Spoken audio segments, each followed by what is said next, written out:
All right, a little bit late, but we're here.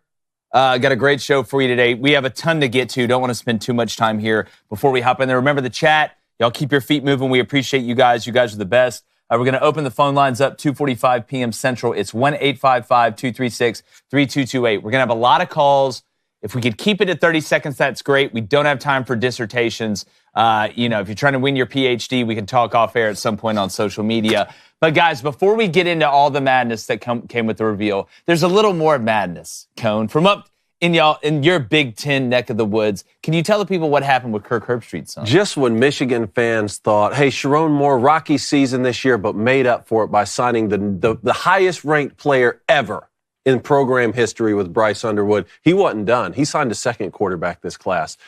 Kirk Herbstreit, former Buckeye quarterback, signed his son, Chase Herbstreit, and the Buckeyes fans are losing it on the message board. Yeah, and so there's a great follow on social media. They're called Message Board Geniuses. I think they have a podcast, too. They basically go through and find all the craziest things that college football fans say on message boards. And believe me, there's a lot of material there. But just some from Bucknuts, our friends, I think that's the 247 affiliate of Ohio State, in reacting to Herbstreit's son going to the other side, says, Kirk, my man, fake Buckeye, get your, you know what, dog off the television, you weak-minded expletive delete him.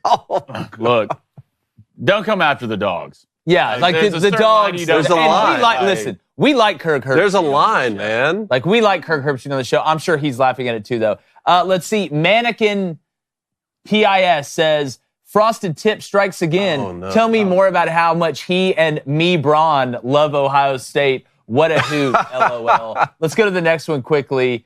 This is from Woody Lives.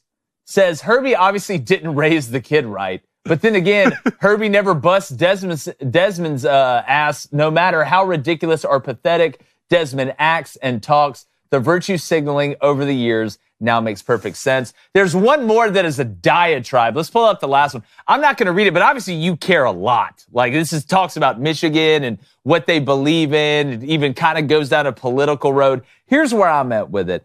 I can understand fans being fans. We always say that fan is short for fanatical. Chase Herbstreit, he's probably just going to go there, hang out with Bryce Underwood. Bryce Underwood's going to be the guy. I can understand fans being fans, but from the perspective of doing what is best for your child, I think that supersedes your loyalty to a certain college. For example, grew up in an Auburn household. My father played at Auburn. He coached at Auburn. He used to say all the time, like when I was old enough to know, when he got back into coaching, listen, if Auburn called me and offered me $4 million to coach and Alabama called me and offered me $8 million to coach, I'll put on an elephant suit and walk down to the gas station. You got to do what's best for the kid. I don't know all the details, but I think the Herbstreits are pretty smart people. I think they're going to try and put themselves in the best position possible. And obviously he thought that going to Michigan, regardless of if you think he's going to play, if he's not going to play, whatever, was the better situation. And you know what? That's your right, because it's his life, right? This isn't a Varsity Blues situation. You know, I don't want your life. Sometimes it can actually be a detriment that you went to one place because your kid may want to go to the other. And congrats to Chase Herbstreit. Yeah, that's what's getting lost in all this. If Adam Cohn only gets one scholarship offer and it's to that school in Columbus, best believe I'm going to be wearing scarlet. Did Ohio State even recruit him? I don't know. He's not even ranked. He has no ranking on the composite website rankings. Obviously, and Michigan said, you know what? We see talent there. Right? We see a quarterback that can build in the future, and they offered him. Yeah. Well, you know what? Yeah, I bet. There's going to be a lot of building of him in the future of watching Bryce Underwood play. I've been really into Roman history as of late. You know, when all the games are into the documentaries I watch at night. And what the Romans used to do, and it's just brilliant, is when they would invade, or go attack somebody. I think the Mongols did the same thing. The person they defeated, like the king of that region or the emperor of that region, whatever, they wouldn't take him. They would take one of his kids and bring them back with them and raise them like a Roman. So, like, it's just some 4D chess Michigan's out here playing. This is ancient tactics. Ancient tactics. You would have thought on a Monday, 10 minutes into the show, we're talking about Rome and the Mongols. Matters. That's the beauty of That's what's going on. But yeah, the trust tree, the water cooler, you got to win it. The 2024 college football playoff bracket is set. We're going to break it down. Best matchups. Who should be on upset alert? Alabama's AD says they shouldn't play any more tough non-conference games. And Bryan Harsin got a new job coaching football as the OC at Cal. I'm Jake Crain, and welcome to the Monday Fun Day edition. Crain & Company.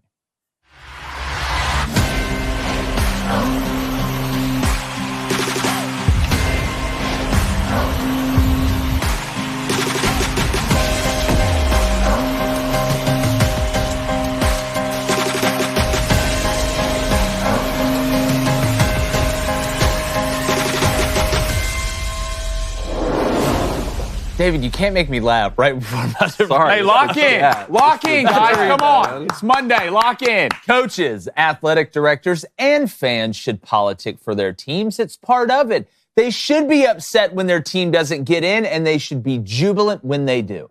But when it comes to the reason why Alabama, South Carolina, and Ole Miss fans and administrators are getting upset, you need to make sure you make the right case, and they aren't. You've heard this all over sports media, but I'm going to hammer it home.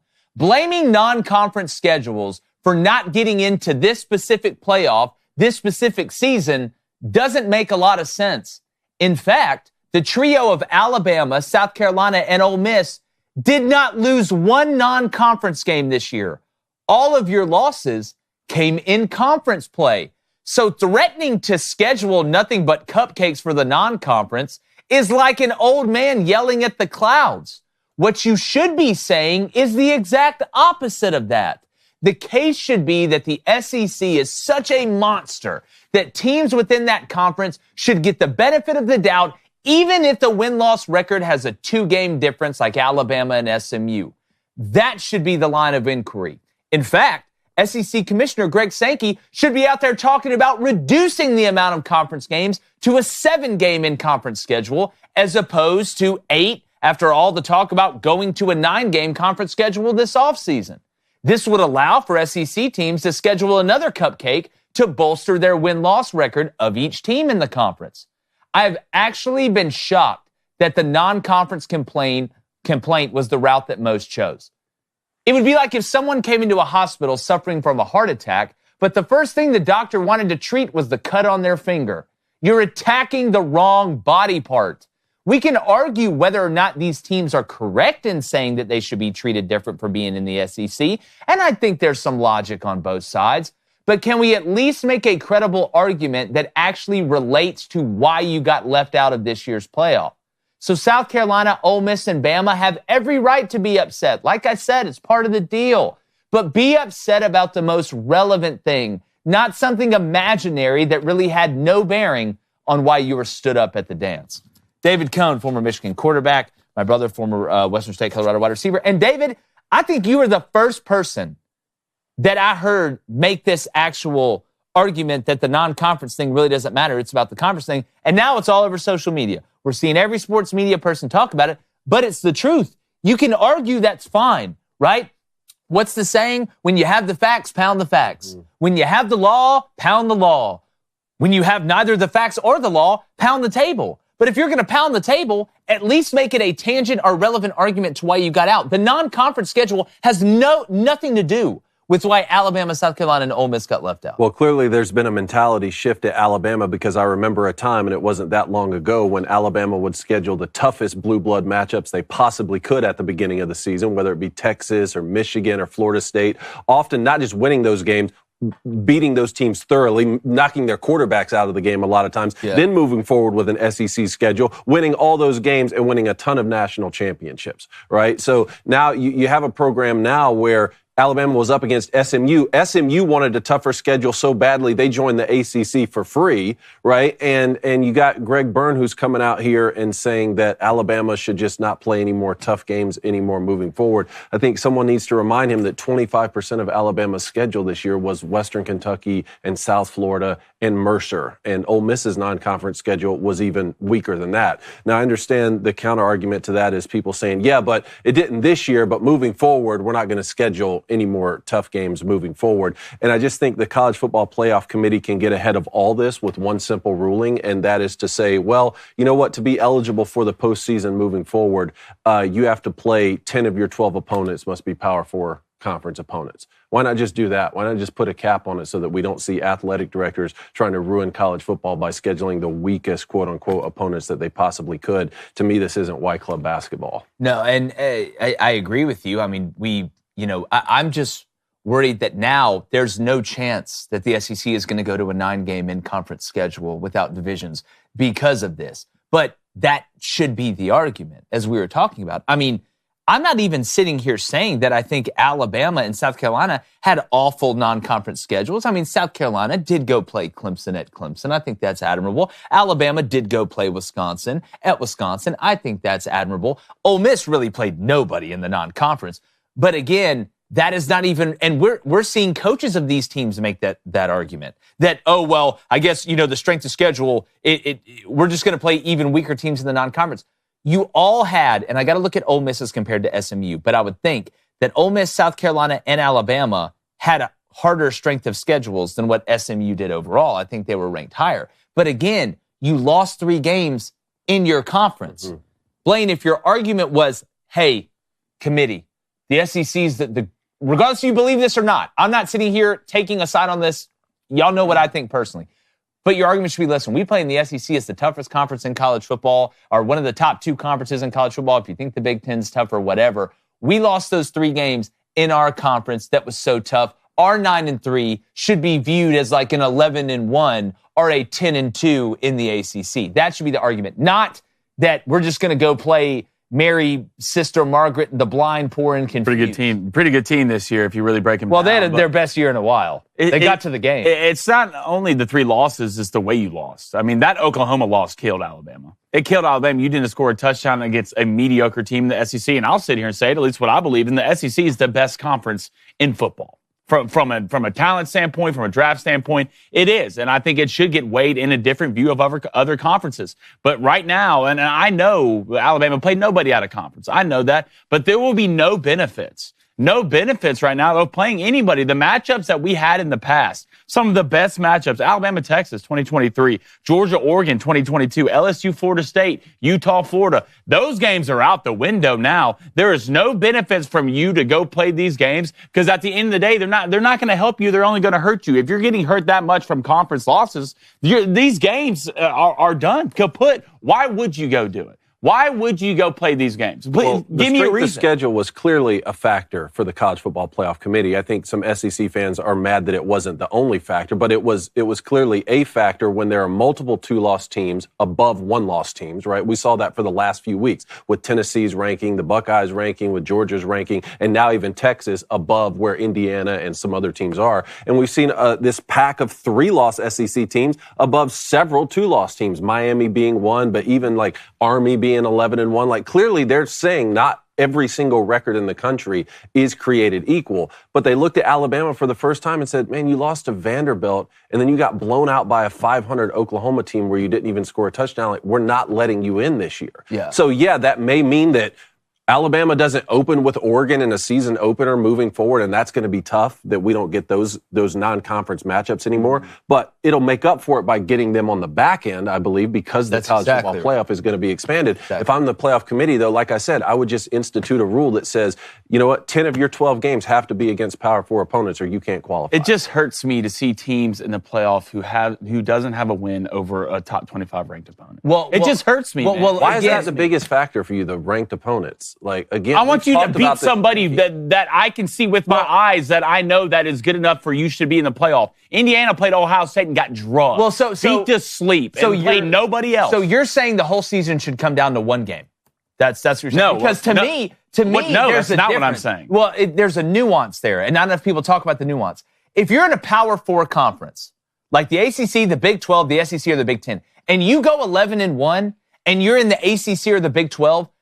Compared to a 9-3 team, that you should get the benefit of the doubt, I think. Where you don't, and where the committee didn't give them the benefit of the doubt, is when you have that one game difference. Miami, Alabama. That's why I came up here and got so upset about where they put Miami, because they put them right behind Bama, but in front of South Carolina and Ole Miss, and that made no sense to me. I can sit here and we can argue, and I will enjoy it, and we can have a good, thorough debate about a 10-2 Power 4 team against a 9-3 Power 4 team when the 9-3's team strength of schedule is a lot better than the 10-2's. What I'm not going to sit up here and do and just throw away the whole regular season when a team goes 11-1 that's in a Power 4 conference compared to another team in a Power 4 conference that goes 9-3. That 2-game difference has to matter, right? And that second game that they lost to make them 11-2 was in an extra game that they played because they won enough games to qualify for the conference championship. So to me, you have to meet somewhere in the middle. And I agree with you. Do I think SMU would beat Alabama on a neutral site? I do not think that. But I'm not going to throw the baby out of the bathwater because why even play the season? Why, if we're going to do that, why even play the season? Go into the season and say, all right, let's see. The FanDuel odds say you're here. So Alabama, you're automatically going to be in. Just win 8 games. Just win 8 games. SMU, you can win 11 games, but your fate's still going to be decided at the end when you both play in a Power 4 conference. You can't live that way. But again, when we don't have metrics that we can rely on, when we don't have transparency, it opens a door to conspiratorial thinking because there is no method to the madness. Then Ward Manuel gets up there and just gives us gobbledygook. But punishing teams for winning every game but one. By the way, the loss that SMU had was to a ranked BYU team. So let's not act like they lost to, I don't know, Vanderbilt or Oklahoma or Kentucky. That's something that just gets lost in translation. So 11-1 and 9-3 is different. Let me give you another good example here when we talked about, you hadn't beat anybody or played anybody with a top 25 ranked win. Just 2 weeks ago, we saw one of the biggest college football games of the year. Texas going on the road to College Station to play Texas A&M, where the winner of that game got to go to the SEC championship game and potentially play for a bye. That's just, 14 days ago? Something like that. Right now in this college football ranking that just came out yesterday, Texas A&M isn't ranked. So if we take our rankings at the end of the year, which we always talk about doing it, Texas's win over Texas A&M is not a ranked win, nor is Notre Dame's win over Texas A&M that happened months ago. We saw that football game in the opening week of the season. That was one of the greatest football games. We were saying, hey, this is going to be one of the top non-conference matchups. Right this second, that wouldn't count as a top 25 win. Is that not a problem? Oh, I get it, but that's an SEC problem. That's because if you put Texas A&M in the ACC or the Big 12, they're probably a top 10 team.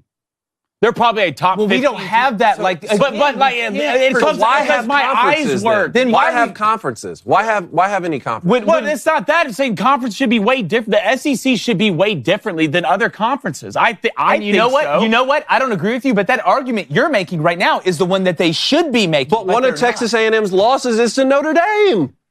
That's one of the reasons they're not ranked, because they lost to Notre Dame. What conference is Notre Dame in? They're not in a conference. That's so what are you talking about? It's an SEC problem. But because Texas A&M just lost all these SEC schools. One of them was to Notre Dame. That's one of the reasons they're not ranked. That's why just sitting there and saying, oh, well, this team would beat that team, that trumps everything else that happened throughout the whole regular season. If you thought that, if that was your line of thinking, then NC just pointed out, how can Texas be in? If that's what your line of thinking, how can Notre Dame be in? Do you think Notre Dame is a top 12 team? Yes. Why? Because from my eye test, I think they are. That's what it comes down to. We can argue. What did it come down to yesterday and Sunday? Sooner or later, we can all go in circles about the same thing, but it's going to come down to eye tests. You're a football coach. Is Notre Dame a top 10 team? Do I think Notre Dame's a top 10 team? Yes, I think Notre Dame's a top 10 team. But here's what I do. I think eye test should be 25% of what goes into it. We can have both, but we don't have both. That's why this being subjective only is absolutely ridiculous. It's nuts that we do it. But I'm not going to sit here and say that the teams that are the most deserving, that may not be the best, shouldn't get in just because of a label next to somebody's name. I'm from Auburn, Alabama, dude. I'm an SEC guy. We say one nice thing about the SEC, and we get called SEC homers all over left and right. But I come here and make one thing saying, hey, guess what? You had 3 losses in your own conference. You don't deserve to be in. Just because your daddy is somebody, or just because you hang out with all the rich kids, doesn't mean that you're one of the best kids that goes to the public school. SMU went 11-1. 11-1. Alabama went 9-3. South Carolina went 9-3. Ole Miss went 9-3. If you want to be in the dance, win enough games to get into the dance. So we can sit here and do all these hypotheticals, and he said, she said, and this said, but I reward people for winning, because winning should matter. That's what should matter the most. But the way we do it is a whole hell lot to win in the SEC than it is the ACC. Well, again, I'll say what I said to you yesterday. So Alabama's strength of schedule, to me,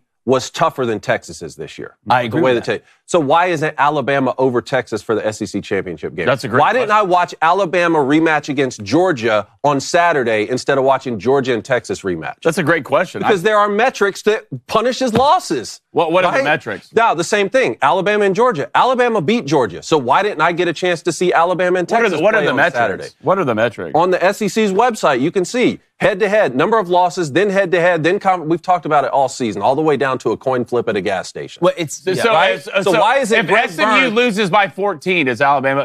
I'm just talking about conference schedules right now. Why is athletic director Greg Byrne not calling up Greg Sankey saying our schedule was tougher than Texas's? Why didn't you put us in the SEC championship game? I'd call him. If I was Greg Bird, I'd call him. I'd be on the phone with him right when it ended. I'd call him. It's the same thing with Georgia getting set on the road. That's why Kirby Sankey on the stage at the end of the game. Texas got an easy cupcake, but still, those cupcake games in the SEC are a whole lot harder than the cupcake games in the ACC. You want to talk about Vanderbilt and Oklahoma, how bad they are? Put them on a field with SMU for 4 quarters. I'm just talking about the concept that you're talking about how tough the SEC is, and what I'm saying is, yeah, but only 2 can make the conference championship game. So all these great teams, South Carolina says we're one of the best teams in the country, but you're not one of the 2 that's playing in the SEC championship. All right, we want to know what you think. We got to move on. Going to get to the chat in 1 second very quickly. Look, we're trying to be responsible about who gets in, trying to give you every different viewpoint. But if you want to be responsible and take care of your health, how about a multivitamin that's packed with 33 key ingredients that helps your immune system, sharpens your brain, keeps your heart and muscles strong? That's where Responsible Man comes in. It's a vitamin, really easy. It's got a nice minty flavor. David's got them over there. It's a Daily Wire's Ventures company as well, so you know they're made right here in the USA. You don't have to worry about any outsourcing, cheap imports, just good old American quality, kind of like the football that y'all and we love together. And look, diets today with the food we have, I know they're trying to fix it with the people they're putting in charge of the health or whatever, but we know the diets aren't great. You need to supplement it. It's a great Christmas stocking stuffer too. So right now you can also get 60% off because of our Cyber Week sale when you order. Just head over to responsibleman.com. Use code BOOSTER, BOOST, or at checkout, but hurry. This deal will not last long. Remember, a strong America needs strong men, and strong men start with Responsible Man. Let's get to the chat here. All right, chat, hit that like, hit that subscribe button. If you donate, it's on topic. It will get read. We're going to start with a $5 donation from Clay. Appreciate it, Clay. Strength of schedule can't save you when you lose the gimme games. No more special treatment without Saban. These tears are delicious. Well, and again, if the argument being made between Alabama fans and people on the other side or South Carolina or Ole Miss was, look, the conference is just so daggum strong, our 9-3 should be looked at like a 10-2. Or our 10-2 should be looked at like 11-1. Okay, you can convince me of that. We could have but that's not what they're saying. Yeah. They're absolutely deflecting to the non-conference. But when it comes down to winning the games that matter, like, is there and I know every different playoff is going to be different circumstance. There's going to be more 11-1 teams in 1 year. There's going to be more 10-2 teams. There's going to be, like we had this year, a decent amount of 9-3 teams. Like, what is I don't like the threshold of, if you lose 3 losses, you should be out, or if you only lose 1 loss, you should automatically be in. I think it should be dictated by the circumstance of everybody in the playoff that season, because every season is not made the same. What I think happened was, and we said this during the live stream that we did yesterday, was the committee had a couple choices to make.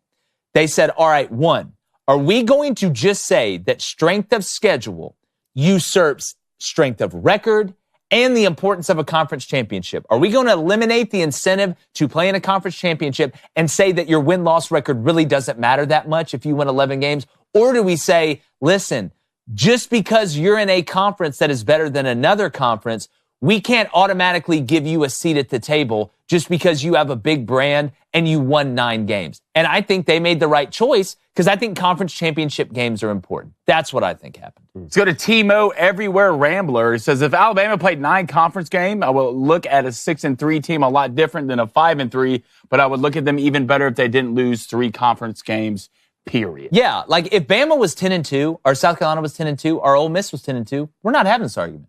You're in the college football playoff. Look at Tennessee. You're in the college football playoff. Look at Georgia. They were already in before they even played in the conference championship game, and they finished 10-2.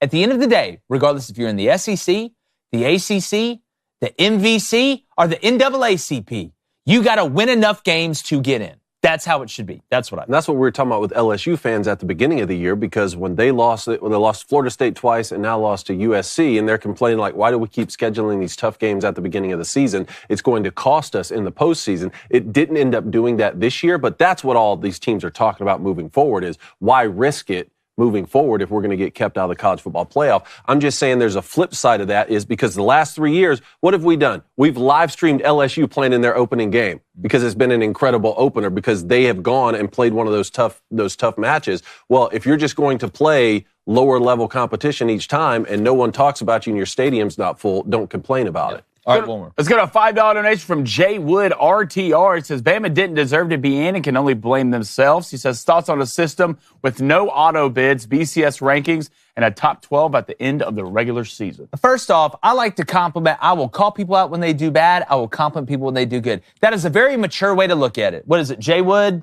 Jay Wood, RTR. Jay Wood, RTR. That is a very mature way to look at it. We talked about Alabama fans not diluting the standard yesterday. I thought that was a great conversation that we had during the live stream of not just saying we're Alabama so we deserve to be in, but there's a certain standard that we have to hit in our eyes to feel good about us being in. I respect that. I've already given you what I thought. I think we should have the 12 best teams should get in. If you finish in the top 4, I don't care if it's 2 teams from the same conference, you should get the bye. As far as auto bids, I think there should be 4 auto bids for the top 4 conferences, not 5, top 4. And if you're a team that didn't finish in the top 4 in those 12 rankings and you win your conference, you can get the 8 seed.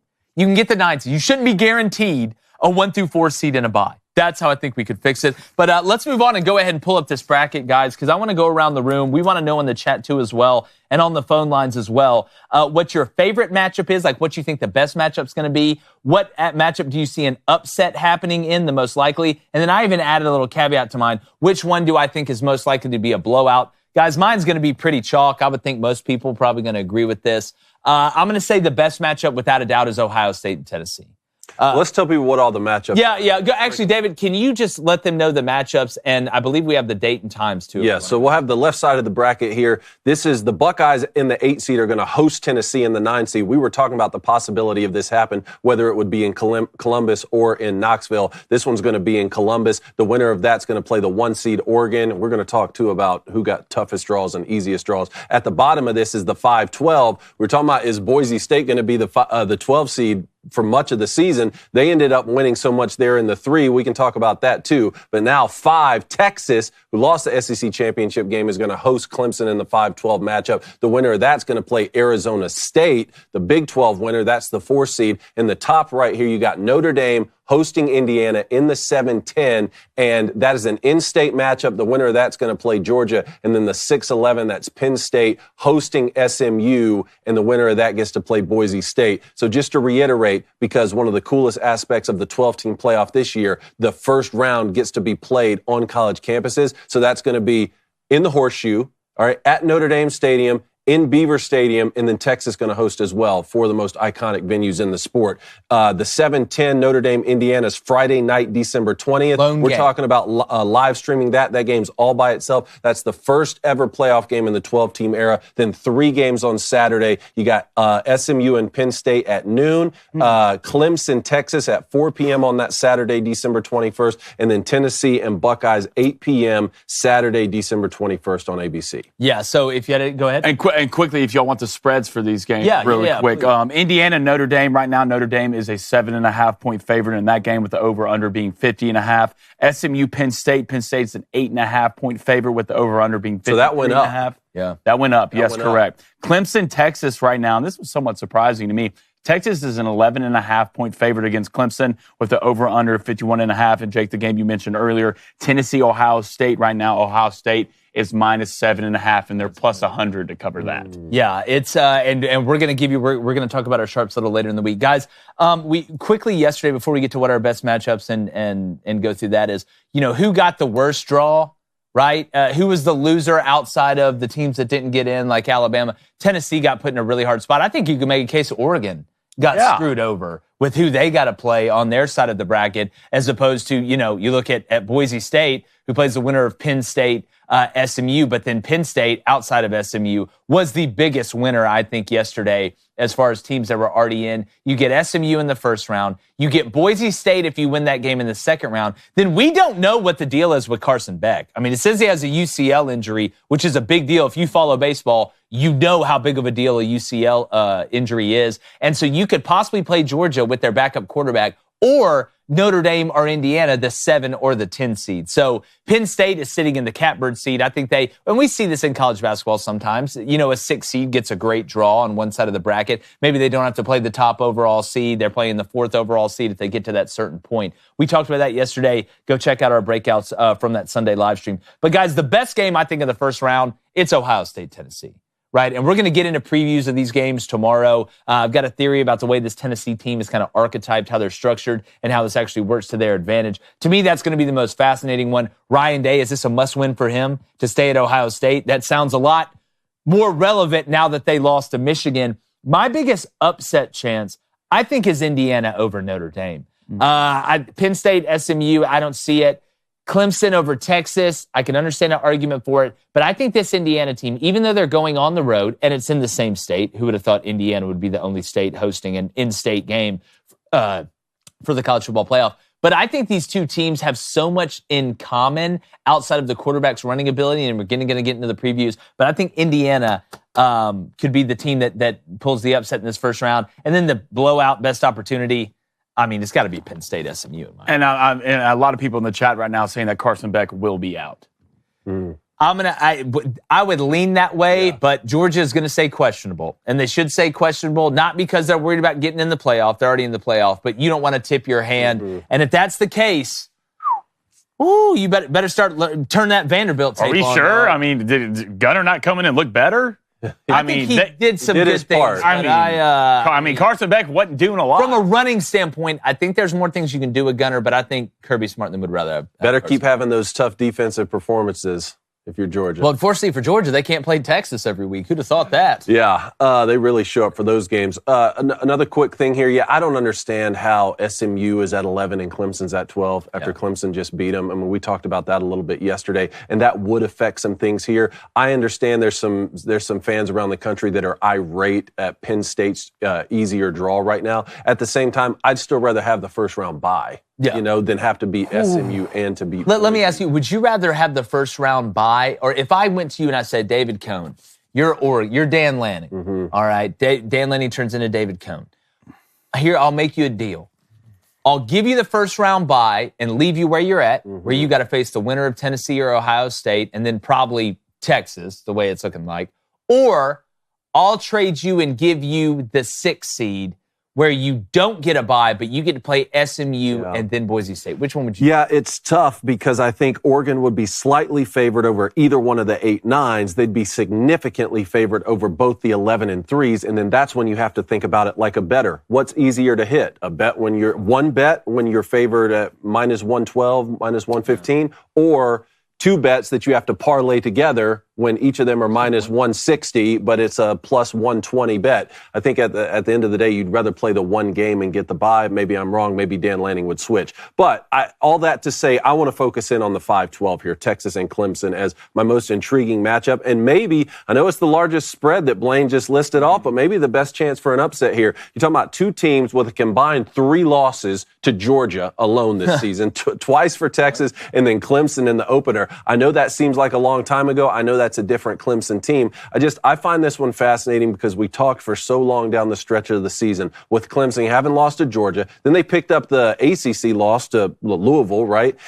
And then losing to South Carolina at the end of the year. Those 3 losses, but because 2 were against SEC teams, they could still find their way into the college football playoff. Well, that's exactly what has happened, and they're going to be rewarded with a trip to Austin. And Dabo, you saw how galvanized he was after the ACC championship win and said, yeah, people criticize me for not leaning on the portal, and I'm not doing things right, but look at us right here again, ACC champs, just like it should be. They're going to go in with a lot of confidence and play a Texas team that, quite frankly, has played Georgia twice. Offense been weighed, measured, and found wanting each time they played them. I think Quinn Ewers, had some of his worst performances in those games, to be honest. But Clemson has struggled against what? the good defenses that they play. Texas going to have a really good defense. I don't know. I find this 5-12 fascinating. I'm a little surprised the spread's 11.5. One thing to add to the fascination, I saw on social media, I believe this is right, Cade Klubnik and Quinn Ewers played each other in the state championship game in high school. Now they're in Texas. Now they're going to play each other in the college football playoff. What a cool story. Well, I obviously think the best matchup is going to be Ohio State versus Tennessee, but the more I look at this, the more I like Clemson and this Texas team. I really do. I think Clemson can give these guys a run for their money after what I saw with Quinn Ewers, the mobility and I think his pocket presence is not good. I really don't think so. And the more we look at this Notre Dame-Indiana team, one, I would take the under. It's at 50.5. There's going to be a lot of hype, turn around and running the football in this game. But, how much does Indiana have to open it up in this football game? Can they be themselves and still beat a Notre Dame team like this? Indiana is a run-to-pass football team, and so is Notre Dame. But right now, sooner or later, you're going to have to switch it up to give it over to Hump because I think athletically and talent-wise, Notre Dame is a better football team. What do you think Kirk Cignetti has to do from just a play-calling standpoint and their offensive staff to really open up this game? Because I think Indiana, you need to start well in this football game. Well, I don't want to get too far into the preview, but I will give people a little bit of a look into what we're going to be breaking down. I think, it's one of those high wires you have to walk where you want to dance with the one that brought you, but you also have to bring something new to the table in some instances. You talk about the run game. Indiana's run game is the best protection that they have because Rourke cannot run very well. So what the run game does, it obviously makes them balance on offense. It gives them ability to call any pitch and any count from a run-pass standpoint. But it also helps their offensive line. Not that Indiana has a bad offensive line, but I think that's the difference in Indiana and some of these other teams out of Power 4 conferences that made the college football playoff, is that they need that kind of cloak to slow down a pass rush where the athletes can really get after them. So to me, that's what the run game really provides for Indiana. Some people look at this as a boring matchup. I think it is a fantastic matchup. I think it is so unbelievably cool that the state of Indiana gets to host. It's like a state playoff game in the college football playoff for those in South Bend, and then obviously, where Indiana is as well. So it's going to be fascinating. I cannot wait. We're going to live stream, hopefully, the Notre Dame-Indiana game on Friday, December 20th. How does Penn State get this draw? I think How do they get an SMU team to play football in 15-degree weather at Penn State, which is a drastic change, and then you go play a double-digit favorite, you're going to be against Boise State. Well, to me, that's where I thought the biggest qualms with the committee were. It wasn't Alabama SMU, but that's the low-hanging fruit and the red meat to the base, so that's the first thing you jump on. I thought, from a team standpoint, the committee did a better job from picking the teams that should be in as opposed to where they were seated. I really don't think Boise State should be a 3 seed. I don't disagree with that, even though I will say I like the job they did with the matchups. No, I wish we had insight into how much of that was, part of their decision making. Again, I don't get the Clemson and SMU part of it, but I think maybe they said, okay, we could put Notre Dame at 6 and put Penn State at 7, but then we'd have a 7-10 matchup that's all Big Ten. Yeah. Penn State and Indiana, even though we didn't get that this season. I just think that and again, we can talk about Penn State finishing 11-1. They did lose to Ohio State, and I said I think we can have comparable situations with an 11-1 team and a 10-2 team, just like a 10-2 team and a 9-3 team, as opposed to an 11-1 team and a 9-3 team. I don't understand, to me, why Penn State is not where Tennessee is, why Tennessee is not where Ohio State is, right? And Ohio State is not where Penn State is at the end of the day. Like, I think the Tennessee-Penn State matchup would be fascinating too, right? Especially but since get a home game. Wait, so you're saying? So what I'm especially since they beat Penn State in the That's exactly season. right. Just like SMU should be behind Clemson. SMU should be the 12, if anything, and Clemson should be the 11. The seeding of it, where Tennessee is, then where Oregon is, and Oregon would still have, an argument of, well, that still sucks. You traded, Ohio State hosting Tennessee for Tennessee hosting Penn State, but you did beat Penn State, literally, in the conference championship game. How much did that, David, affect them being put at the 6 because that game just got played? Again, I'll say this just one more time.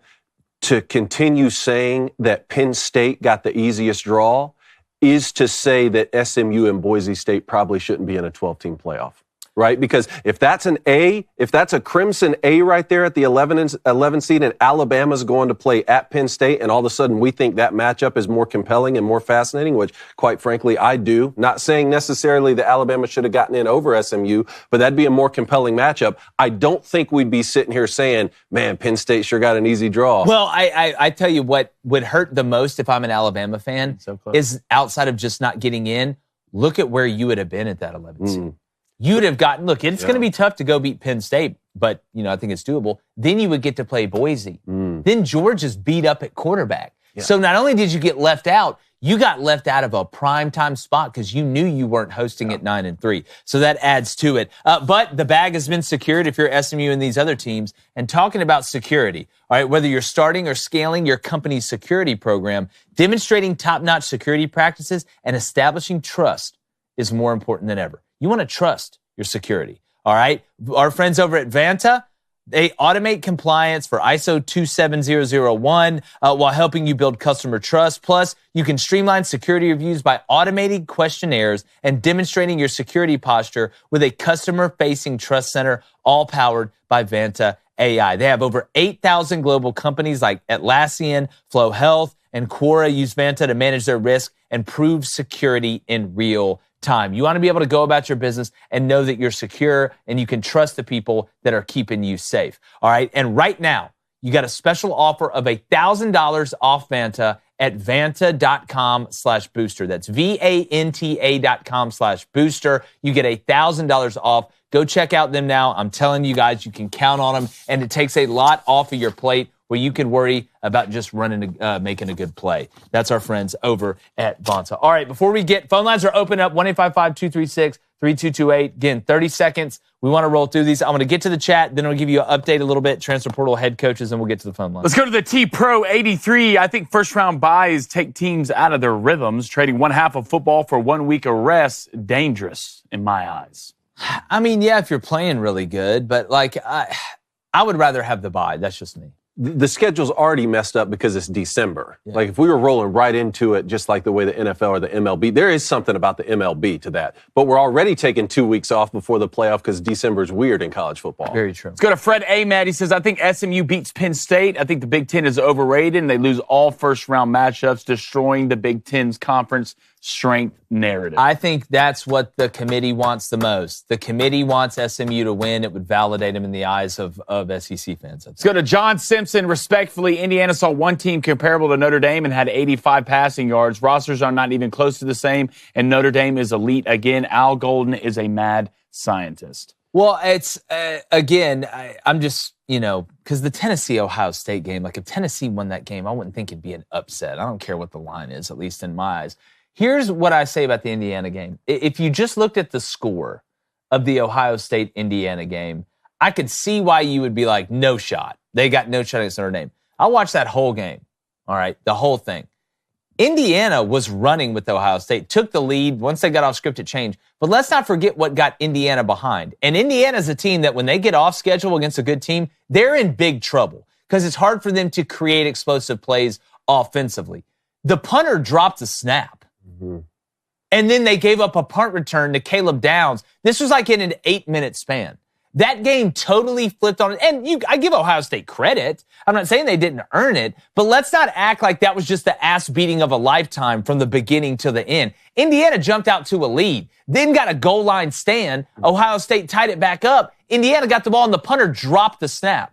What are the odds of that happening again? So I think Notre Dame is going to win right now, but I'm not sitting here saying I think Indiana is just going to get absolutely slapped around by Notre Dame. Now, if they self-inflict wounds, they will, but that's the case for everybody there. So again, looking at box scores and just scores in general, it can tell you, it's like a trailer for a movie. It can tell you what pretty much happened and give you a little bit of insight. But until you watch the movie, you don't really know. Go back and watch the movie. I'll tell you another breaking point in that game. Indiana had the Bucks 2nd and 35 at one point, right around a quarter and a half, right when Indiana was playing well, had lead 2nd and 35. OSU picked up the first down in 2 plays. We were looking at each other like, man, they went for it on like that's 4th a and 10. Spirit breaker. Yeah, for sure. Let's go to a $10 donation from GA Girl 91. She says, great show yesterday, guys, but Kirby shot at Sankey on the podium was after he congratulated Texas on a great season and a great game. He never congratulated GA at all, and then Kirby took his shot. Are you serious?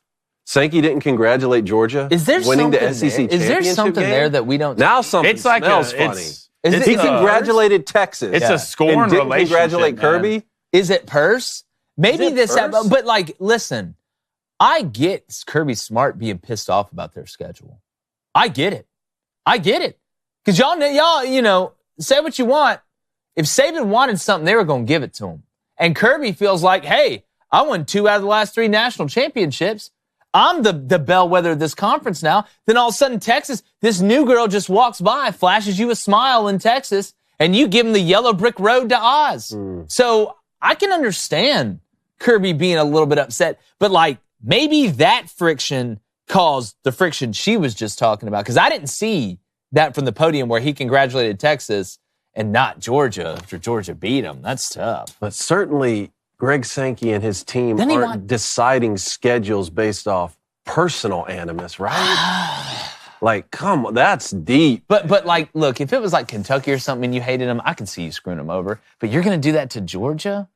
Like, I don't know. I don't have enough information. How does the NFL set their schedule? Is it with a computer? Well, they go consult the Oracle during the Carnea. They climb up. Can't we just use AI? AI is coming along, right, Blaine? Can we use AI just to set the schedules and not let robots walking up hills? All right, we're going to get back to the chat. Going to get to the phone lines in a second. But quickly, David, can you give us an update on some of the stuff going on? Yeah, we got some coaching updates here. First off, Scott Frost is going to return to be the head coach at UCF. Your thoughts?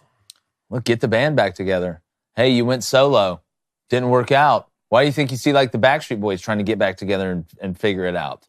Sometimes going out on your own, it's not the best decision. I mean, worked out for Michael Jackson, worked out for Beyonce, but sometimes, dog, you ain't Beyonce. He said sometimes on the ladder to success, they don't tell you to stop when you're happy.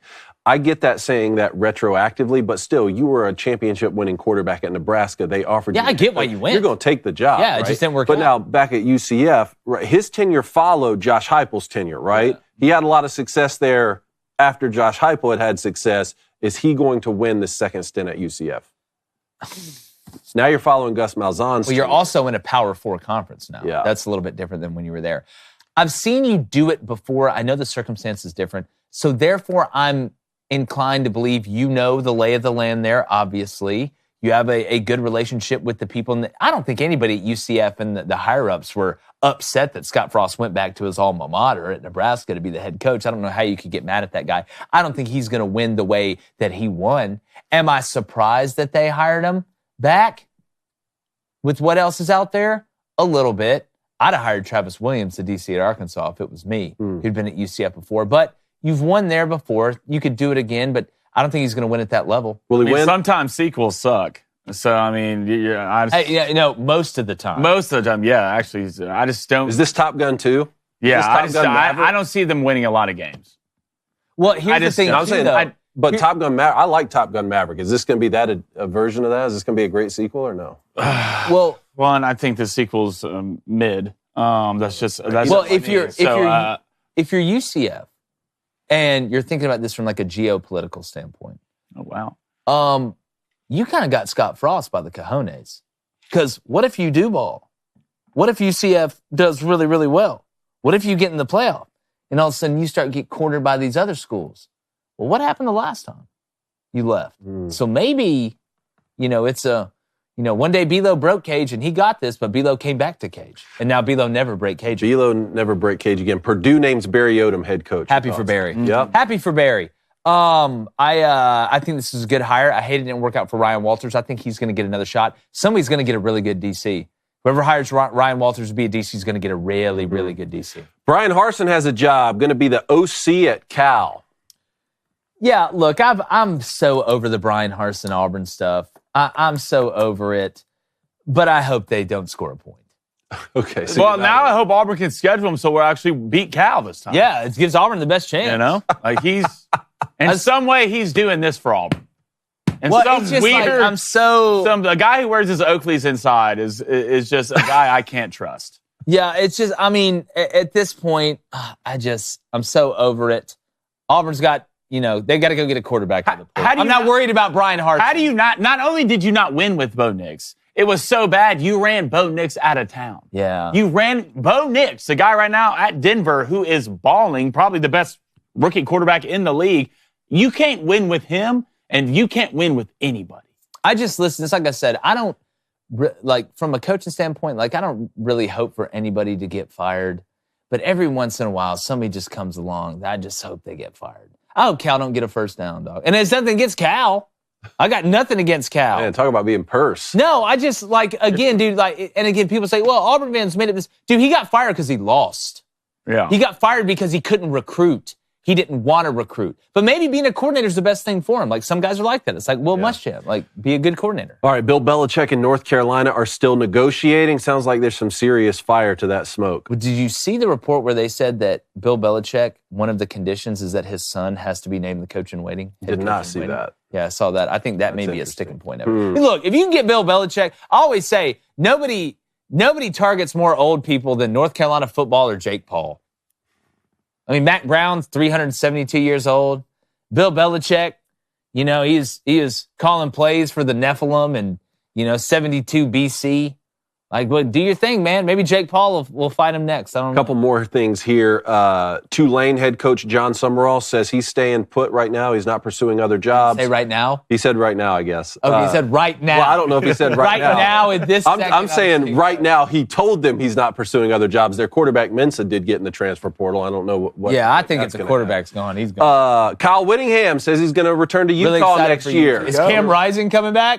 Don't talk to me about Cam Rising. Yeah. Kyle Whittingham's going to come back, though. South Carolina offensive coordinator Dole Loggins is set to be the head coach at App State. Yep. We're talking about who was going to be the App State head coach. And Tony Gibson named head coach of Marshall. Tony Gibson was the DB's coach when I was at Michigan. He was the DC at NC State. He's going to take over the Marshall job. And Charles Huff, who was at Marshall, is going to Southern Miss to be the head coach as well. A lot of South Carolina fans, it's funny, they've almost treated this like a win-win. Like they're just happy to get rid of Dowell Loggins, but then half of them like, oh no, what does this mean for the Norris Sellers?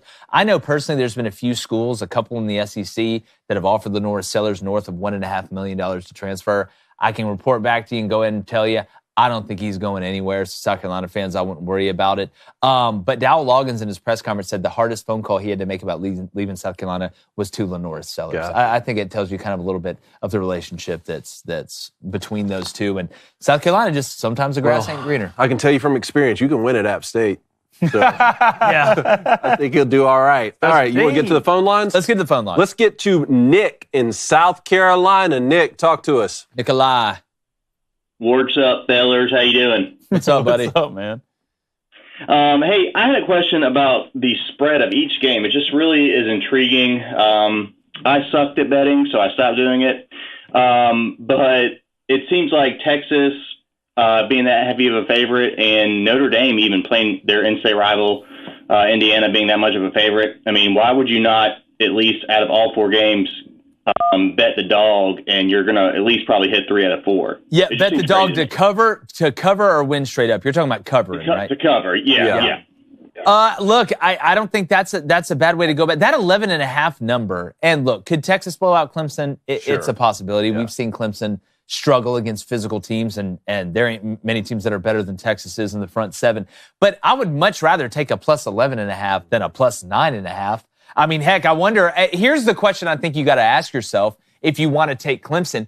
You think that we got a lot of time before that game is played? A lot of time. Do you think it's going to go up? Because the way I'm looking at it is I may sprinkle a little bit on Clemson plus 11.5, but what if it gets bet up to Clemson plus 13.5? Then I can buy it up a point, get Clemson plus 14.5, and really put some cheese. I will say this right now, the money is laying Clemson plus 11. Yeah, I don't think it'll go up, especially the way that Cade Klubnik and Clemson's offense played against another really athletic front seven, which was South Carolina. I know they lost that game at the end, but they played well. It was Cade's legs. If you remember, it was Cade Klubnik He scored the 50-yarder at the end. I mean, and what type of Quinn Ewers are you going to get? True. That's the thing. Yeah, true. Exactly. And I really, Jake, as a Carolina fan, it's reassuring to know that you don't think Lenore Sellers is going to leave, because I was really nervous about that all season. Everything that I've heard, there's two guys. I got a pretty decent connection to South Carolina and really that area of the country in general. Two guys that really haven't steered me wrong. They've been right with everything they've told me. There's been offers, talked about. I don't know how far it's gotten, if it's gotten to Lenore's Sellers, and a lot of stuff is done through agents, believe it or not, in this point in time. But I do know there's been a couple inquiries, but everything I've been told is Lenore Sellers is not going anywhere as long as Shane Beamer is the head coach of South Carolina. Appreciate it, Nick. Thanks, man. All right, let's go to Patrick in Reno, Nevada. What's going on, Patrick? Biggest little city in the world. Isn't that what they call it? Something like that. That's what they call it here, guys. How you doing? Doing good, man. How are you? I'm doing well. Long-time listener, first-time caller. I got two things. And if we get to the second one, that's okay. It's kind of grift with David about music. But if we don't get there, that's okay. So first, I'm calling about Boise State football. I went there during the Kellen Moore years, and I live in Reno. I just came back from the game against UNLV. It was an electric atmosphere, probably the best atmosphere I've witnessed for a college game. Anyways, I've been listening for a while, and I've been keeping my peace. I know a lot of you guys, all three of you, not one of you took Boise all year. That's fine, to make the college football playoff. And now that they're there, everyone already seems to be counting them out against an assumed Penn State team. And that's no disrespect to SMU. I think they have a great team, but going up there to Penn State and winning, it's going to be tough. Yeah. But Boise's only loss is a 3-point loss at Eugene, Oregon. So my first question is then, why does everyone seem to be down on Boise against anticipated Penn State matchup in the Fiesta Bowl? Well, a couple things. First, I believe before the year, I picked Memphis. Who picked UNLV? One of y'all picked UNLV. I picked Liberty. You picked Liberty because their schedule was so easy. Liberty as well. You picked Liberty as well. Liberty or which there are how many five teams? Maybe I think we had Andy Staples on and he picked UNLV before I can't remember. But no, kudos to Boise for doing it. I just wondered if a team was going to go undefeated that got in because Boise did have to play Oregon. That was kind of my thinking along with it. Here's where I'm at with Boise. I don't think it is sitting here saying Boise is a cakewalk. I think what you're looking at is saying compared to Oregon, who did beat Boise, I know it wasn't by a lot, I think we could say Oregon is better than Boise, right? You'd agree with me there, right? Oh, yeah, definitely. And just on a side note, I think this is the first and only time a group of five is going to get a bye seed. Probably. I think the powers that be are never going to let this happen again. But anyways, I'm just enjoying it as a Boise fan because I don't think I'll ever see it again. Oh, I bet you are. But to continue my point, Georgia at the 2, I know Carson Beck is beat up, but just in general, would you agree with me that Georgia's probably better than Boise? I'd agree. So Arizona State, I think, is a different argument. I think you can make a good argument that Boise is as competitive or better than Arizona State, or Arizona State is better than Boise. So I don't think it's saying, well, Boise's just going to get run over. It's just if I had to pick, if I was Penn State or Tennessee or Ohio State or Texas or Clemson, I would much rather play Boise in the second round than I would Georgia or Oregon. I think that's just the nature of the beast. But look, I mean, you got to give Boise their flowers. I mean, it's been incredible what Spencer did. I think people forget the way that Spencer took over that team too last year. I think they forget that he was an interim and it's turned into this absolute monster that they've become this year. So I actually think it's been a good thing for y'all to be underestimated, too. I think y'all have used it as a chip on your shoulder. It may have been the best thing could have happened to you. I'm not going to bet against anyone whose quarterback is named Maddox Madsen. And he's named after Greg Maddox. Dude. I'm going to bet against y'all. It's such a good name. All right, hey, that's fair. So, hey, Blake, what's the spread that you're going to go bet against Boise on? If it's like 9.5? What do you think? If Penn State wins this game against SMU, it's going to be probably a 2-touchdown spread against. You think it'll get up to? I think it'll be probably somewhere I'd take in the Boise 12 or 15 range. It's just, man, I just don't think y'all can hold up front.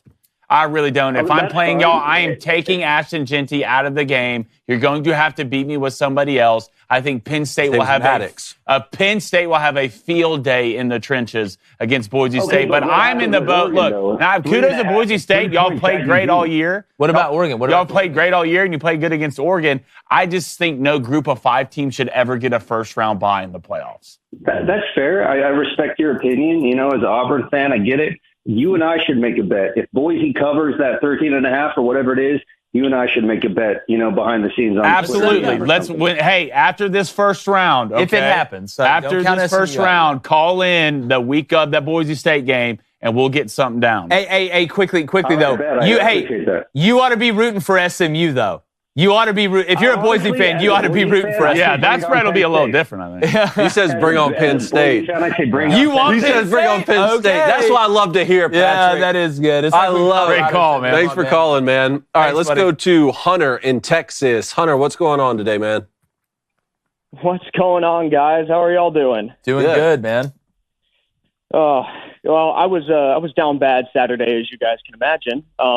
So just wanted to get y'all's opinion on what do you guys think that Sark should do in preparation for the playoffs? I mean, nothing makes me more mad than to see a team kick another team's butt almost all game, but not be able to convert it into points into red zone. I think Quinn Ewers at this point, he's regressed so much. It scares me every time he touches the football. It's like he makes 3 really good moves and then like gets knocked back 4 and then on his butt. And it's very frustrating to see.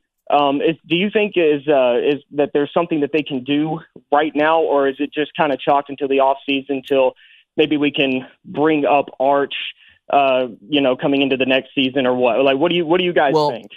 Okay, so and Hunter, we're gonna have the greatest Texas Clemson preview in the history of college football tomorrow, and I'm gonna get into the nitty gritty of exactly what you're saying. But I'll give you a little. I'll throw you a little bone here. Here's what I think, and we got to keep everything in the context of what happened in that game. Let's not forget some of the stuff that happened in the red zone or near the red zone was not Quinn Ewers' fault. The offensive pass interference was not Quinn Ewers' fault that happened. The 2 holding calls that you got were not Quinn Ewers' fault. The false start on the field goal you made and then missed was not Quinn Ewers' fault, and neither was the missed field goal. But you are right to be critical of Quinn Ewers, and here is the problem. When everything is perfect around Quinn Ewers in the pocket, he is one of the best quarterbacks in the country. Some of the throws he made in the first half, including the drop in the end zone, which that was a drop to me. It was great coverage, but it was a drop, were some big-time throws. So it's not like he doesn't have the feel. But I feel like in today's game, you have to have a guy that can always create because it's not always going to be perfect around Quinn Ewers. Now, that doesn't mean he can't wiggle out of it every now and then. That doesn't mean he can't extend the play from the pocket. But more times than not, the minute that something goes wrong, he doesn't have the ability to turn a bad play into a good play or just an okay play. And I think over time, you just can't get away with that and win a national championship, especially in this format. That's all I'll say to that point. That's what I think. So the answer is, you can't throw Arch out there for the whole game, right? No, but you could play him more. Why didn't he play more in the SEC championship game? I just feel like the days of just pure pocket passers are dead. I really just think you look at the elite teams in college football and what can these guys do? I've been saying it for weeks and weeks. And that's not saying you have to be Michael Vick. No, just be able to create. Like Drew Aller. Look at Drew Aller. I know Penn State. He's not beating a lot of people in a 40-yard dash, but he has good feel and he can create when he needs to. I don't think Quinn has good feel in the pocket at all. Whatsoever. Does he throw a great ball? For sure when he's protected. But you're seeing the days now where a multi-threat guy at quarterback is the best way to go. I mean, look at Oregon. Look at Ohio State. Look at Clemson. I mean, look at Tennessee. Hell, with Georgia, even the backup with Gunnar Stockton came in. He did more with his legs than Carson Beck could. Let's put it this way. Hunter, are you a baseball fan at all, or do you understand it and have any semblance of it? Oh, yeah. Love baseball. So Quinn Ewers is... Yeah, Quinn Ewers is great from the windup, but he's a disaster from the stretch when somebody gets on base. That's the best way I can put it. Appreciate it, Hunter. Great call, man. Absolutely agree. Yeah, I appreciate you guys. Thanks, all right, Hunter. All right, let's go to another Hunter in Florida. What's going on, Hunter number 2? Number two. Hey, boys. Just wanted to share a little success story from one of your disciples here. Let's go. In the past 2 weekends, have picked the entire 1 o'clock slate in the NFL. And then went to start picking the conference championships games in college. Put a 6-legger together, threw $300 down for Boise State, Army, Arizona State, picked Georgia, picked Oregon, but originally had SMU in that. I started getting through that. I got 4 games in. They offered me a $1,200 cash out on that $300. I take it during the Georgia game, cash out, and then replace it, $600 on Georgia, Clemson, and Oregon. I swapped the pick and the most genius of all moves to have cashed out on a losing bet and replace it to win $4,000 on the Georgia, Clemson, Oregon. God, I feel like a proud papa. I feel like a proud papa. I love when the Booster Club wins money. What do you like tonight? Because I know you're hopping back on the train tonight. You don't win money and then not bet again. Boys, I picked a 7-leg parlay last night in the KC game. That hit. Are you serious? The FBI is going to show. Yeah. Bro, I'm on the hottest of all hot streaks right now. In the past 2 weeks, have turned $100 into $10K. Wow, Hunter. Dude, Hunter, I tell you what, They're gonna whatever you're using, they're gonna start capping your bets. Yeah, which is the best That's what they're doing to me right I now. guarantee you, Hard Rock is sending the hit squad out right now. For sure. Man, I come and get me. Hey, I'll be waiting naked with a gun. Hey, tag me on X, man. What you're betting? I want to see. Yeah, I need to wanna trail see. those. Yeah, I eating some got caviar. Crain on X. I'm going to be sending all the receipts, and I'm going to be sending you guys my parlay for the night. Let's go, love man. it, Hunter. Keep it going. Thanks, Just man. stoked. All right, let's go to Thad in Kansas. What's going on, Thad? Fellas, how's it going? What's up, Thad? So, got a couple house cleaning things here. Congrats to you, Jake, on the home stretch month. You're about to be wrapped around the tiniest fingers. Oh, dude, I can't wait. Look, we're basically in pregame walkthrough. I'm just talking trash to the other team. What's the playlist on the way to the hospital? Just me screaming. Oh, sweet. Blaine, you have to issue a legal correction about Oklahoma. They were wildly mediocre this year, not just mediocre. Oh, okay. Thad, I got drug. We got drug across notes. the coals at SEC Media Day. I basically had Teddy Lehman, who was a hell of a player, tell me I was crazy for saying Oklahoma was going 6-6. That's probably, look, SMU was my Mona Lisa, but Oklahoma going 6-6 was my starry night. That's the way I look at it. I wanted to talk about the football playoffs a little bit. I had mentioned yesterday in the live chat about FCS and out of conference being before, so that because Ward Manuel seems to be harping on that the strength of schedule is a big factor. Well, that should all be played on the back end. That way you have all your in-conference folks that you then are judging the season off of. I mean, the 2007 Seahawks made it to the playoffs with 7-9. Yep. But the game that I'm most looking forward to, you kind of asked about this earlier, is Clemson, Texas. I'm an Oklahoma fan. I get it. But Clemson, Texas is pissed because they lost, and they're ready to fight. They want to go back and play. Clemson's trying to prove themselves that they need to be there, and then they're going to be playing Arizona State, who is another underdog that came out of nowhere and has just like throttled everybody the last half of the season. So that's probably the game I'm most looking forward to. I know I only have 30 seconds, so you're good. I'll Well, I was going to say, from that. You want to know how crazy this college football season is? If I would have told you that Texas has to play Clemson to see who's going to play Arizona State before the year, they would have taken me straight to Shutter Island with Mark Ruffalo and the rest. I've never understood they lost, so they're going to be pissed. Like, when I played, I was always pissed. Mm-hmm. No matter if we were undefeated or whatever it was, I was pissed all the time. And I don't think Texas is just going to magically come out here and look like a different football team because they're pissed off. Love you, Thad. I think it's more for preparation. Like, it's bulletin board material. I never once, when I was playing, when the ball was snapped, halfway through the play, thought, man, I was way more pissed this week at practice. I'm gonna play better. Like, I'm going to hit this guy harder. Now, at some point, you're out there, like, just trying to be the hammer and not the nail, and then trying not to get murdered at some point during the game. It's the preparation and the focus that goes into the preparation where I think that can maybe you address your weaknesses more in the coming weeks. That's a better way to put it. Because a lot of weaknesses were exposed compared to, say, Oregon's not a perfect football team, but, like, what weaknesses is Dan Lanning really like super motivated to go fix right now? You're the only undefeated team in college football. And that's the trick. I think you're both right. Great call, Thad. No. I get your point, too. I've always thought that when someone says something really mean, you're like, well, now I'm going to try really hard. Yeah. Were you not already catch. I've been trying really hard. I'm going to make this catch this time because you pissed me off. We got a couple more people on the line. Let's go to Mike in Colorado. Talk to us, Mike. Hey, boys. So wanted to talk to you. I heard this a lot on Saturday during the selection show, not from you guys so much, but on ESPN, and then in people making the case this week for who they're going to vote for Heisman. of using these like crazy hypotheticals. Like if you pick Travis up and put him on this team, and you pick Genty up and put him on this team, this is what would happen. Or if Alabama played one of these teams right now, they'd be favored. I mean, guess what? Alabama was favored over Oklahoma and Vandy, and they didn't do it. So why do people use these kind of like crazy scenarios to try to justify a scenario they want to see happen versus just like going with what actually happened? Well, that's where that's kind of like the transitive property of using the transitive property and trying to tell me which team should be in the college football playoff. That's kind of the Heisman version of that. I think what makes the Heisman unique this year, and I've said this multiple times, is that there's no runaway quarterback that has won it and everybody else is playing for second. So with Travis Hunter, if you were to say to me, well, if Travis Hunter was playing both ways at Alabama and had these numbers, would he be far and away a bigger favorite over Ashton Genty? But what if Ashton Genty was at Alabama? Here's the thing. They're not. They're not.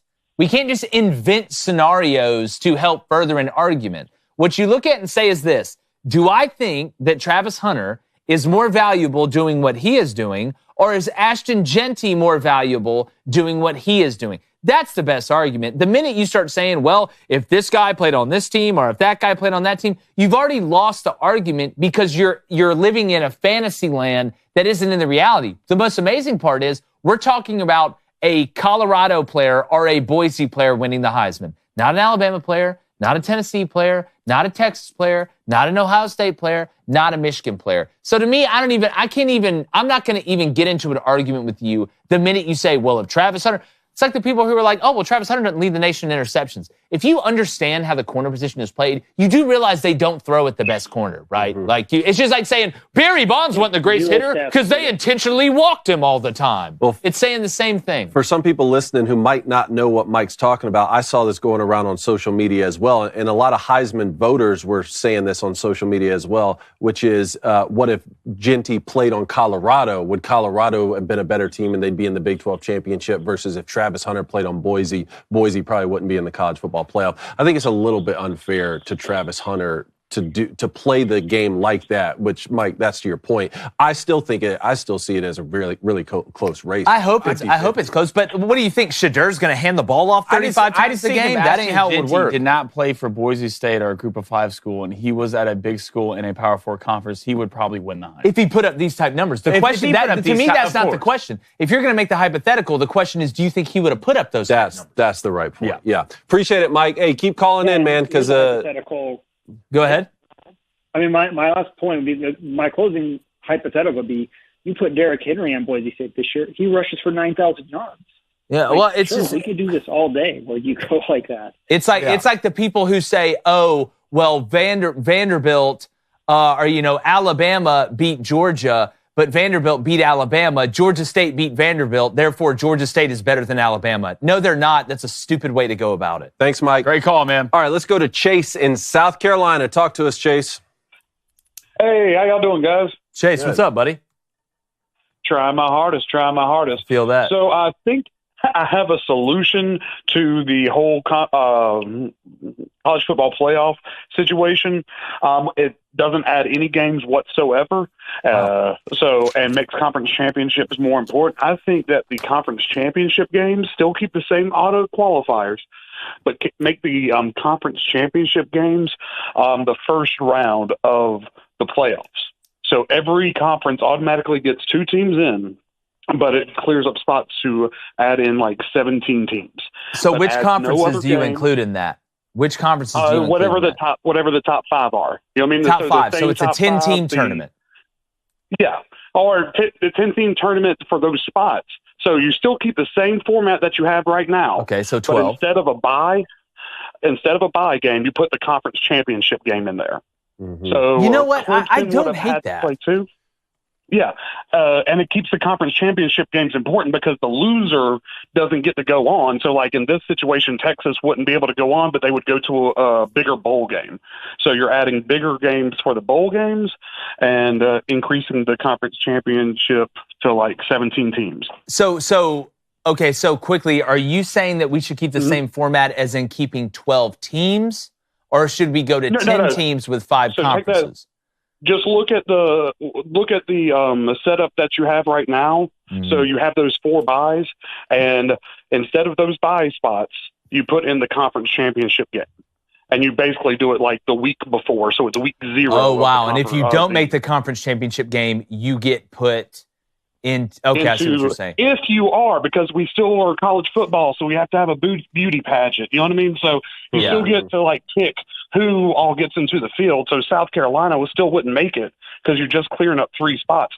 But what you're also doing is stopping, because right now in this 12 team, 6 of those teams just played each other, and we have a bigger chance of these rematches.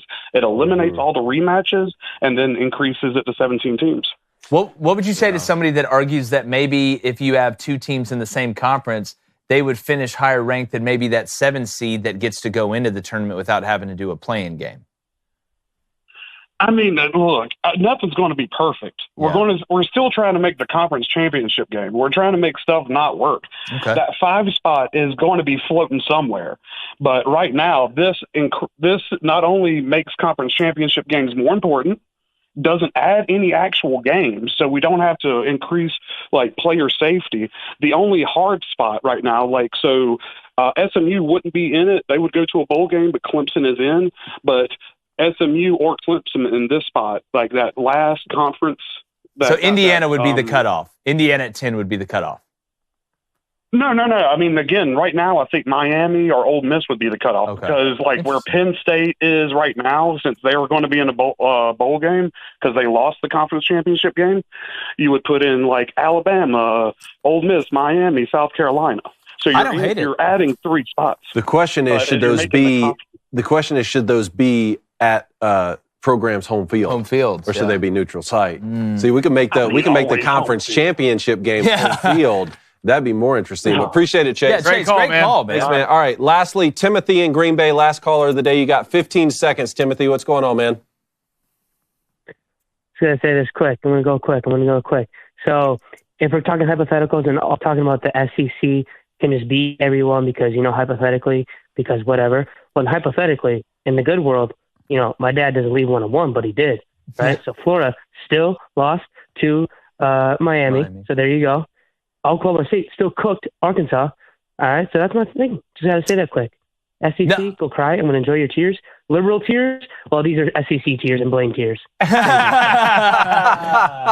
always fun when you good win against the Lions. But speaking about drinking, listen, some of y'all were probably good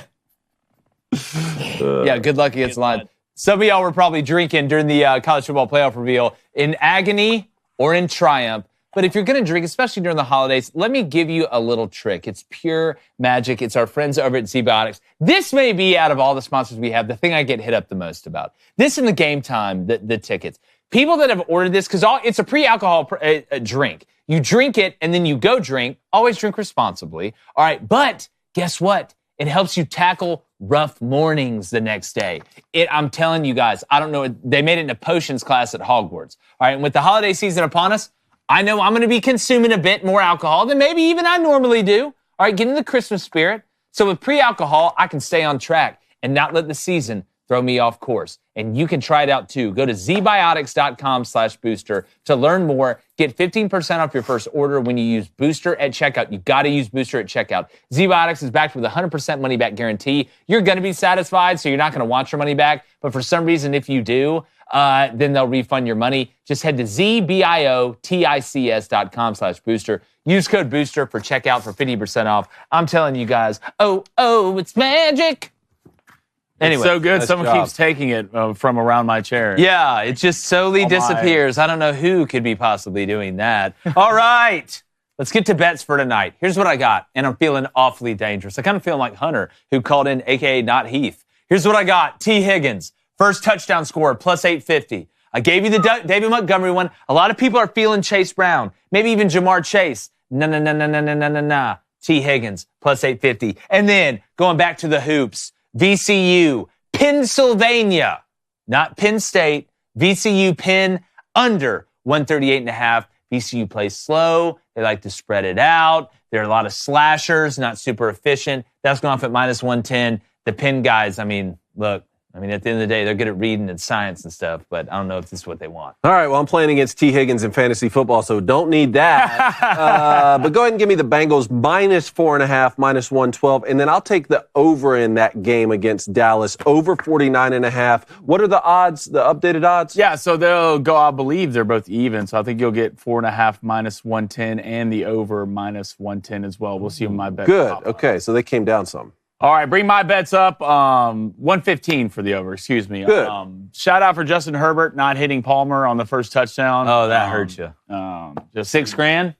Yeah, you added me $6,000 because you can't hit a wide open post route. That's why you'll always be viewed as overrated and not be able to make the throws in the big games. But hey, that's your life, not mine. Give me Cincy, Dallas over 49.5 -115, and Cincinnati -4.5 -110 against America's team, and also known as the Crybabies. All right, Ace, what do we got? Ace man. Abilene Christian, a.k.a. the Christians from Abilene, +24.5 -112. Then Indiana, -9.5 at home against Minnesota tonight. That is at -112. Also, boys, Juan Soto signed the largest contract in sports history with the Mets. 15 years, $765 million. I saw some pretty harsh reactions. The dark cloud in New York. If no apology gets made. I'm starting to really believe that's real. I'm not lying to you, all right? I'm really not. Let's get these donations. If you donate today, guys, thank y'all so much. Really appreciate it on this side. Let's go with a $5 donation from Matt. Appreciate it, Matt.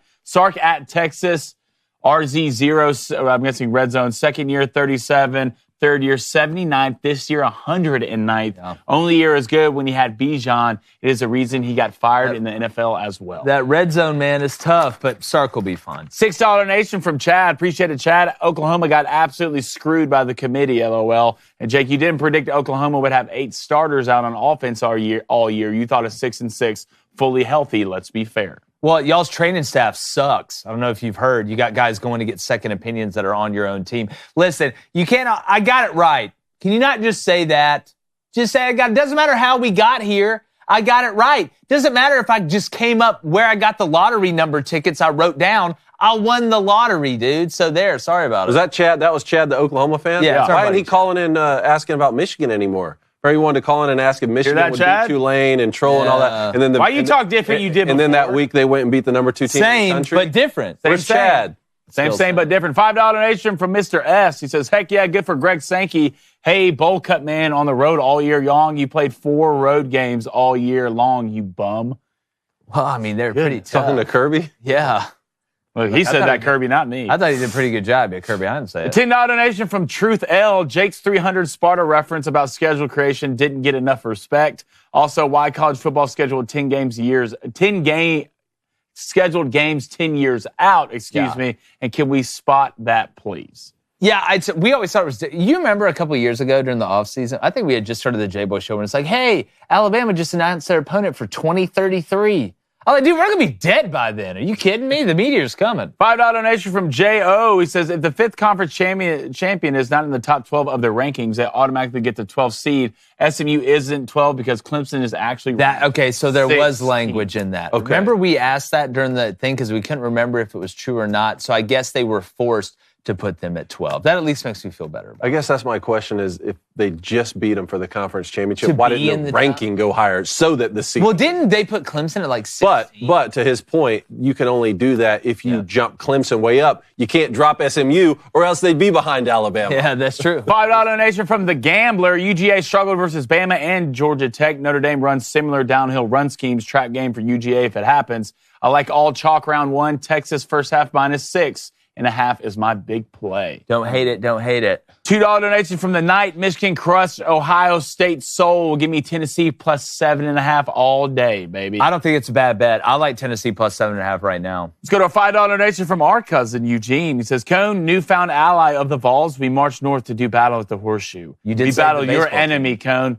Please give these boys a speech to victory. Oh, okay. I'll work on that. We got plenty of time for that. You saved this is my new state. So when all the conference alignment, conference affiliation, and fandom and stuff. Well, look, I'm not saying it's because of us, but like we moved to Georgia, the Braves won the World Series, moved to Tennessee, they make the college football playoff, beat Bama twice. I don't know. I think it may just be us. World Series champs. World Series. $10 donation from D2009. He says, I agree with you, Blaine, 1,000%. The answer is right in front of us all. The SEC champ played the ACC champ this year, and Georgia boat raced Clemson. What if UGA loses to Kentucky? Are they out in this situation?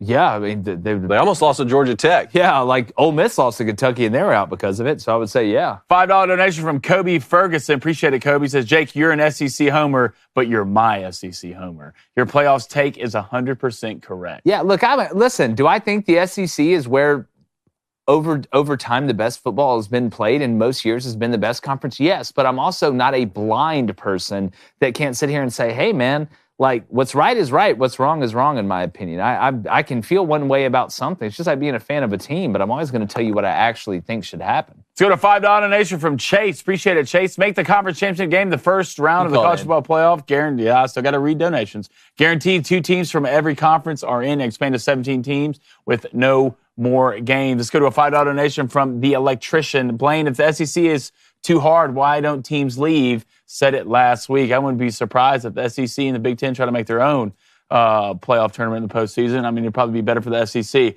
Let's go to a $2 donation from Sir. Put C for almost every answer on my math final. Somebody pray for me. Got it done. $2 donation from Emily. Thank you, Emily. I'm so glad Arizona State is in the playoffs, boys. It is a dream come true. What a time. $2 donation from Sobek. ASU has more touchdowns in AT&T Stadium than Dallas does. 6-5. Ha ha ha. Ha ha ha. No. The sad part is, like, I'm trying to think, is that right? Yeah. Like, it probably is correct. $5 donation from Tim. Appreciate it, Tim. Didn't Auburn lose to New Mexico State at home? SEC, wow. I thought they could beat anyone except New Mexico State. Don't lose to Kentucky at home, Kiffin.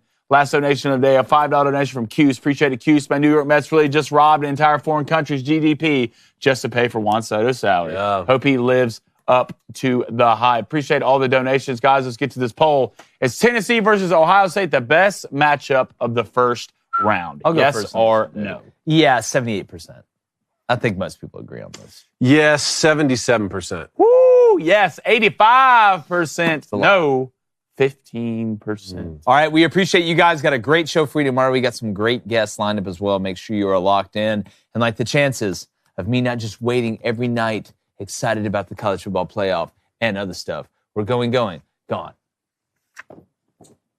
Gosh! Why can't you just let me have my thing? I thought it'd be cool. Let me have my thing. I thought it'd be cool if we did it together. Thank you, David. Such a me guy. Thank you, Dave. Yeah, I'm the me guy. Yeah, you're Milli Vanilli.